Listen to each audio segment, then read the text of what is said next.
সকলের যে ভূমিকা, শিক্ষা পরিবারের বিশাল যে শিক্ষা পরিবারের এই যে ভূমিকা, ছাত্রদের নেতৃত্বে যে পরিবর্তন ঘটেছিল তার ফল আমরা এখন ভোগ করছি।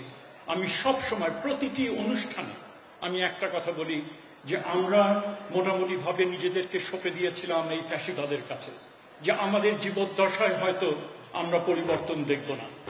আমরা নাগরিক থেকে আমরা প্রজায় পরিণত হয়েছিলাম এবং সেটা চাইনি, কিন্তু এর কোনো বিকল্পও আমরা খুঁজে পাচ্ছিলাম না।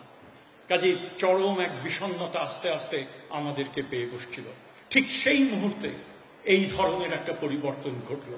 আজকে যখন আমরা যখন কাজে যাই, বেড়াতে যাই, দেয়ালে যে লিখনগুলো, এই যে গ্রাফিটিগুলো, তরুণের কি আকাঙ্ক্ষা, সেই আকাঙ্ক্ষাগুলো সেখানে পরিষ্কারভাবে লেখা আছে।